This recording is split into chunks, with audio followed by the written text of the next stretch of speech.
Hello दोस्तों, मैं आप सभी के लिए लाया हूँ important terms and news related to environment. ये उन लोगों के लिए बेनिफिशियल हो सकता है जो लोग सेंट्रल पोल्यूशन कंट्रोल बोर्ड में जो भी एग्ज़ाम्स कंडक्ट होने वाले हैं उनका एम कर रहे हैं, चाहे वो साइंटिस्ट हो, चाहे वो सीनियर टेक्निकल असिस्टेंट हो, या कोई भी और पोस्ट हो, या फिर कोई भी और एग्ज़ाम हो सेंट्रल पोल्यूशन कंट्रोल बोर्ड के अलावा जिसके अंदर एनवायरमेंटल जीके पूछी जानी हो, उनके लिए ये बेनिफिशियल हो सकता है। ये जो है, इसमें मैं टर्म्स और न्यूज़ बताऊंगा जो कि इम्पॉर्टेंट है, जो कि कभी एग्ज़ाम में पूछी जा सकती है। तो जो फर्स्ट टर्म है वो है GRAP। GRAP का फुल फॉर्म है ग्रेडेड रिस्पॉन्स एक्शन प्लान। अब इसका आप फुल फॉर्म ध्यान रखिएगा, ऐसा डायरेक्ट क्वेश्चन भी आ सकता है कि GRAP का फुल फॉर्म क्या है। तो GRAP का फुल फॉर्म है ग्रेडेड रिस्पॉन्स एक्शन प्लान। अब GRAP जो है ये है क्या? ये एक सेट ऑफ मेजर्स हैं जो कि तब इम्प्लीमेंट किए जाते हैं जब एयर क्वालिटी जो है बहुत ही ज़्यादा डिटोरेट हो जाती है और इसका इम्पैक्ट पड़ने लग जाता है लोगों की हेल्थ पे। आप लोगों ने सुना होगा कि लोगों को अस्थमा हो जाता है, या फिर सांस की बीमारियां हो जाती हैं जिसमें कि ब्रोंकाइटिस है, और भी बहुत सारी बीमारियां हैं। ये इसी वजह से होता है क्योंकि वो या तो पॉल्यूटेड एनवायरनमेंट में रहते हैं या फिर जो है पॉल्यूशन की वजह से ही ये मेजरली होती हैं ये सब बीमारियां।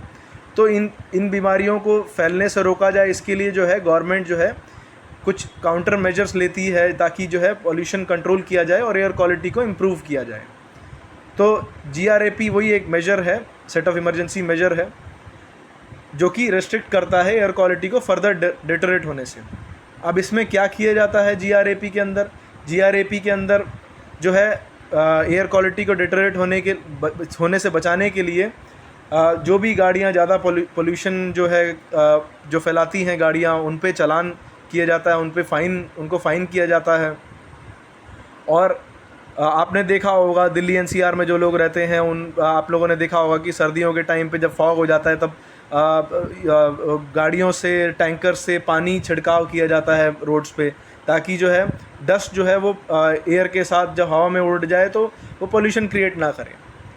तो ऐसे मेजर्स लिए जाते हैं।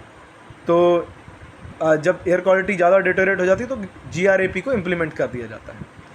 अब मैं बताता हूँ कि एयर क्वालिटी जो है, एयर क्वालिटी की ना एक कैटेगरी डिवाइडेड है कि अगर एयर क्वालिटी इंडेक्स कुछ सर्टेन लेवल तक है तो उसकी सर्टेन एक कैटेगरी है। इस तरीके से कैटेगरी डिवाइडेड है। तो मैं आपको बताता हूँ किस तरीके से है वो। इसमें से भी कुछ क्वेश्चन पूछे जा सकते हैं कि अगर सपोज़ 0 से 50 की कैटेगरी है, 0 से 50 अगर एयर क्वालिटी इंडेक्स है, माफ़ कीजिएगा 0 से 50 एयर क्वालिटी इंडेक्स है तो उसकी कैटेगरी क्या होगी? तो 0 से 50 अगर एयर क्वालिटी इंडेक्स है तो उसकी कैटेगरी गुड कैटेगरी में आती है। ध्यान रखिएगा आप लोग। 51 से 100 अगर है तो वो सेटिस्फैक्ट्री में आती है। अगर एयर क्वालिटी इंडेक्स 101 से 200 है तो मॉडरेट में आती है। 201 से 300 है तो वो पुअर में आती है। 301 से 400 है तो वो वेरी पुअर में आती है। अब 401 से अगर 500 जाती है तो वो सिवियर में आ जाती है। सिवियर का मतलब होता है कि ऐसी जो एयर क्वालिटी हो जाती है जो कि सांस लेने लायक नहीं है। ये लोग बाग फिर भी रहते हैं लेकिन ये अच्छी नहीं मानी जाती, क्योंकि इससे क्या है, लोगों का लाइफ स्पैन कम हो जाता है, सांस की बीमारियां लगने की चांसेस बहुत हाई हो जाते हैं, और भी दुनिया भर के इश्यूज़ हो जाते हैं इस वजह से। तो इसीलिए जो है गवर्नमेंट इसको मेजर करती रहती है। और ये जो है सेंट्रल पोल्यूशन कंट्रोल बोर्ड जो है इसमें बहुत बड़ा एक मेजर रोल प्ले करता है कि ये जो है एयर क्वालिटी को जो है मेजर करने के लिए। ठीक है, अब बढ़ते हैं नेक्स्ट एक न्यूज़। जो दूसरी जो एक है ये न्यूज़ है, ये पारसनाथ वाइल्ड लाइफ सेंचुरी जो कि झारखंड में सिचुएटेड है, वहाँ पे जैन कम्युनिटी ने प्रोटेस्ट किया क्योंकि वहाँ पे यूनियन एनवायरनमेंट मिनिस्ट्री ने कुछ परमिशन दी थी टूरिज़्म और इको टूरिज़्म डेवलप करने के लिए। अब जो पारसनाथ वाइल्ड लाइफ सेंचुरी है, ये जैन कम्युनिटी जो है उनके लिए एक रिलीजियस एक जगह है। और यहाँ पे जब उन्होंने देखा कि लोग मिसयूज़ कर रहे हैं, लोग आके वहाँ पे टूरिज़्म और इको टूरिज़्म के नाम पे मतलब कुछ वहाँ पे एक्टिविटीज़ ऐसी थी जो कि उनको पसंद नहीं आई, तो उन्होंने ऑब्जेक्शन रेज़ किया इसके अगेंस्ट में। और यूनियन मिनिस्ट्री ने वहाँ से टूरिज़्म और इको टूरिज़्म की जो भी एक्टिविटीज़ थी वो विड्रॉ कर ली उसके आसपास, जो भी पारसनाथ वाइल्ड लाइफ सेंचुरी के आसपास जो थी। सारी जो भी एक्टिविटीज़ वहाँ चल रही थी वहाँ बंद करा दी, जो भी टूरिज़्म और इको टूरिज़्म से रिलेटेड जो भी एक्टिविटीज़ थी। ठीक है, तो ये भी एक न्यूज़ है। तो इसमें ये पूछा जा सकता है कि पारसनाथ वाइल्ड लाइफ सेंचुरी कहाँ सिचुएटेड है, तो झारखंड में सिचुएटेड है पारसनाथ वाइल्ड लाइफ सेंचुरी। अब तीसरा जो एक एक टर्म है mission life. Mission life actually एक स्कीम है, गवर्नमेंट ने जो गवर्नमेंट के द्वारा लाई गई एक स्कीम है, जो कि अक्टूबर 2022 में प्राइम मिनिस्टर मोदी जी ने लॉन्च करी थी।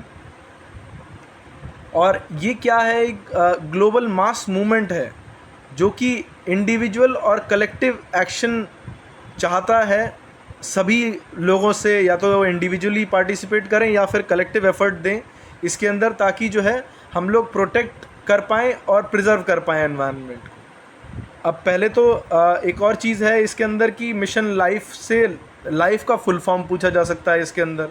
तो लाइफ का फुल फॉर्म है लाइफस्टाइल फॉर एनवायरनमेंट। LIFE का जो फुल फॉर्म है वो लाइफस्टाइल फॉर एनवायरनमेंट है। ठीक है, इसको ध्यान में रखिएगा। ये क्वेश्चन अच्छे इंपॉर्टेंट क्वेश्चन हो सकता है, इसमें से कुछ पूछा जा सकता है।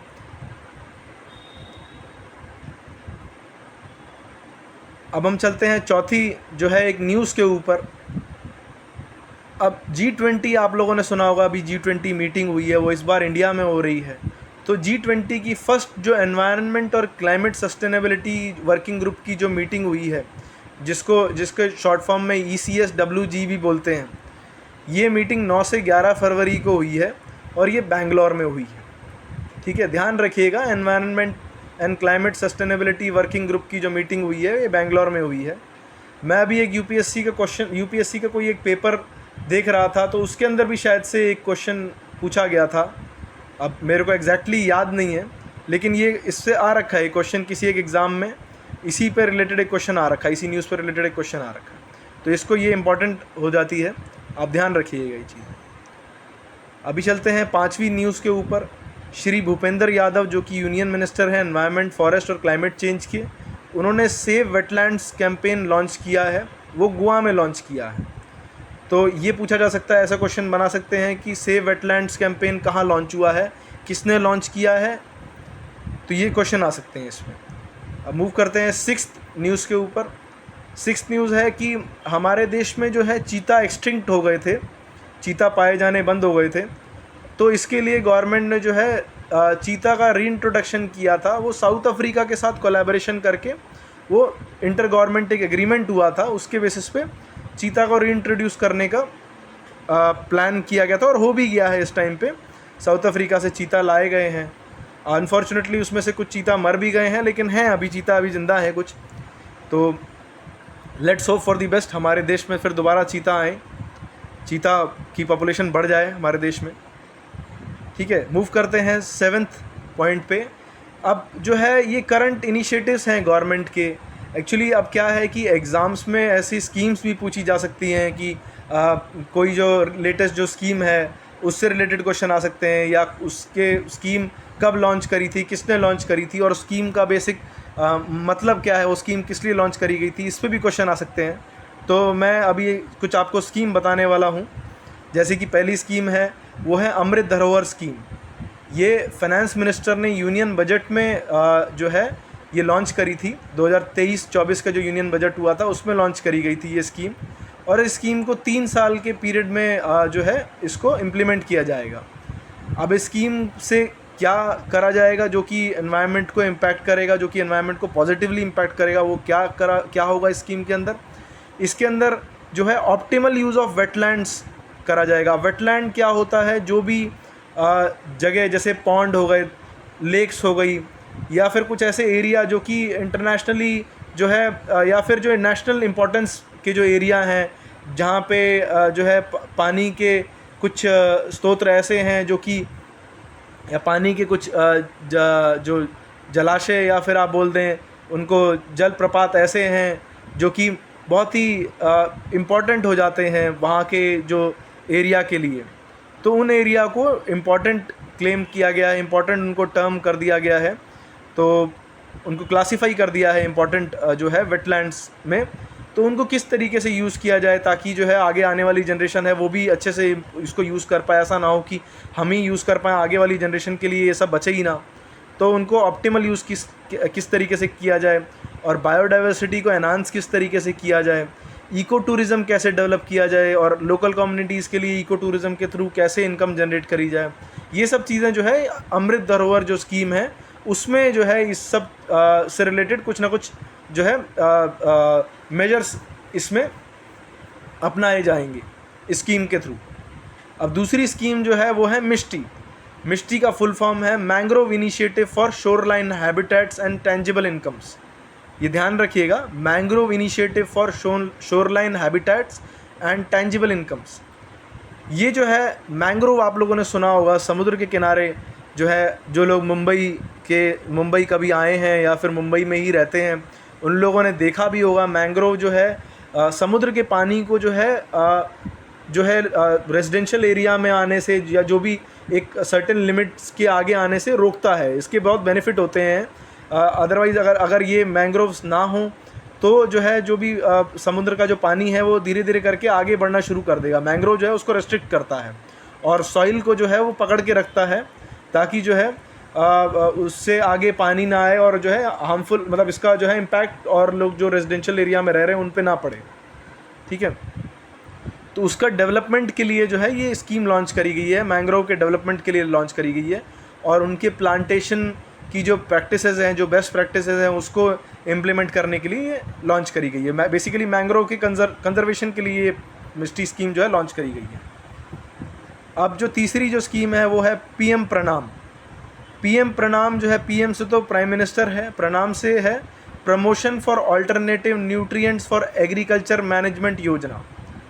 मैं दोबारा रिपीट करता हूँ, promotion of alternate nutrients for agriculture management योजना। ये एक स्कीम ऐसी है जो सब्सिडी बर्डन कम करेगी केमिकल फर्टिलाइज़र्स को एनकरेज करने के लिए और बैलेंस यूज़ ऑफ फर्टिलाइज़र्स को एनकरेज करने के लिए। एक्चुअली क्या है, गवर्नमेंट बहुत सब्सिडी देती है केमिकल फर्टिलाइज़र्स के लिए, केमिकल फर्टिलाइज़र्स के ऊपर, ताकि लोग बाग जो हैं उसे परचेस कर पाएँ, गरीब किसान भी उसे परचेस कर पाए और जो है अपने जो है जो अपना प्रोड्यूस जो है वो खेती का जो प्रोड्यूस है उसको बढ़ा पाए। तो इसको जो है बर्डन को रिड्यूस करने के लिए जो सब्सिडी का जो बर्डन है वो रिड्यूस करने के लिए पीएम प्रणाम योजना जो है लॉन्च करी गई है। और इसमें जो है balance use of fertilisers, organic fertiliser के साथ जो है केमिकल फर्टिलाइज़र्स को उसका एक बैलेंस्ड यूज़ करके जो है उसका यूज़ करना सिखाया जाएगा किसानों को, ताकि जो है वो डिपेंडेंट ना हो सिर्फ केमिकल फर्टिलाइज़र्स पे। ठीक है, अब हम मूव करते हैं जो एक और इम्पॉर्टेंट न्यूज़ है उस पर। इंडिया ने अपने 75th ईयर ऑफ इंडिपेंडेंस पे 75 रामसर साइट्स जो हैं वो एक ऐड करी हैं। अब रामसर साइट्स क्या हैं? रामसर साइट्स हैं वेटलैंड्स हैं जो कि इंटरनेशनल इम्पोर्टेंस के हैं। मैंने आपको पहले ही बताया था कि वेटलैंड्स क्या हैं, जो भी जलाशय हैं, जो भी जलाशय जो इम्पॉर्टेंट हैं आसपास के एरिया के लिए, जिनके ऊपर बहुत ही ज़्यादा जो है लाइफ जो है आसपास के लोगों की निर्भर है, वो जो है वेटलैंड्स कहे जाते हैं। जिसमें कि पॉन्ड्स आते हैं, पॉन्ड्स आते हैं, लेक्स आते हैं, ये सब चीज़ें वेटलैंड्स में आती हैं और सी शोर भी आते हैं इसके अंदर, तो इसलिए जो है ये सब वेटलैंड्स आते हैं। तो जो भी वेटलैंड्स जो है इंटरनेशनल इम्पोर्टेंस के हैं वो डेजिग्नेट करे जाते हैं रामसर कन्वेंशन ऑन वेटलैंड्स के। रामसर कन्वेंशन ऑन वेटलैंड्स जो है ये इम्प्लीमेंट हुआ था 1971 में। तो रेयर और यूनिक जो वेटलैंड है उनको कंटेन करने के लिए, उनको मतलब वो इंटैक्ट रहें, वो उनके ऊपर कुछ ऐसा ना हो कि मतलब जैसे पॉन्ड है कोई गंदा कर देगा उनको, या फिर जो है सूख जाते हैं, उनका कोई मेंटेनेंस नहीं होता है, तो उसको रोकने के लिए जो है ये रामसर कन्वेंशन लॉन्च किया गया था। तो ये 1971 में लॉन्च किया। तो ये क्वेश्चन पूछा जा सकता है आपसे कि इंडिया ने कितने रामसर साइट्स को ऐड किया 75th ईयर ऑफ इंडिपेंडेंस में। ठीक है, अब हम बढ़ते हैं नेक्स्ट न्यूज़ की तरफ। 2 फरवरी ऑफ एवरी ईयर जो है वर्ल्ड वेटलैंड डे सेलिब्रेट किया जाता है। ध्यान रखिएगा, 2 फरवरी ऑफ एवरी ईयर। ठीक है, और इस बार का वर्ल्ड वेटलैंड डे का थीम था वेटलैंड्स रिस्टोरेशन। ठीक है, मैं आगे भी आप लोगों के लिए न्यूज़ और लाता रहूँगा और ऐसी टर्म्स लाता रहूँगा अगर आपको वीडियो पसंद आई हो तो मेरा चैनल लाइक करिए, सब्सक्राइब करिए, अपने दोस्तों में इसको शेयर करिए, ठीक है।